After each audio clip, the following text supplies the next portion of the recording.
என்னுடைய அம்மாவுக்கு 2 பொண்ணுங்க. ஒரு பொண்ணு கல்யாணம் ஆகி பேங்க்கில் வேலை செய்கிறாரு. 2வது பொண்ணு நான். என்னை திருமணம் செஞ்சு கொடுத்தாங்க. அப்பாவுக்கு கொஞ்ச நாளில் ஹார்ட் அட்டாக் இறந்துட்டார். அம்மா கஷ்டப்பட்டுருந்தாங்க. இருந்தாலும் நான் திருமணம் ஆகி நல்லா இருந்தேன். திடீர்னு எங்கள் வீட்டுக்காருக்கு வேலை போயிடுச்சு. 2 பசங்க படிச்சுக்கின்னு என்ன பண்ணுறதுன்னு தெரியல, கஷ்டமாக இருந்தது. அவர் கிடைச்ச வேலைக்கு கூலி வேலைக்கு போனாருங்க. நானும் என்ன படிச்சிருந்தும் வேலைக்கு போக முடியல. பிள்ளைங்கள வச்சுக்கின்னு என்ன பண்ணுறதுன்னு தெரியல, தவிச்சேன். கையிலையும் காசு இல்லை. ஒரு 10 ரூபாயை வச்சுக்கின்னு என்ன பண்ணுறதுன்னு தெரியாமல் லோல்பட்டேங்க. அப்போ தான் ஒரு யோசனை தோணுச்சு. நான் ஒரு துணி எடுத்தாந்து வியாபாரம் பண்ணேங்க. வீட்டிலேயே ஜூஸ் போட்டேன், மாவரைச்சி விற்றேன். அவர் கிடைச்ச வேலையை செஞ்சாருங்க. பசங்க படித்து முடித்தாங்க, வேலைக்கு போனாங்க.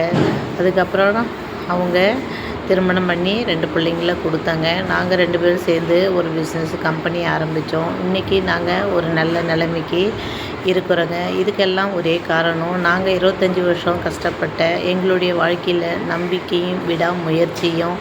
அதனால தாங்க இன்றைக்கி இந்த நிலைமைக்கு நாங்கள் நல்லா இருக்கிறோம். இது என்னுடைய ஃப்ரெண்டு இந்த வீடியோவை யூடியூப்பில் ஷேர் பண்ண சொன்னாங்க. பிடிச்சிருந்தா லைக் பண்ணுங்கள், கமெண்ட் பண்ணுங்கள்.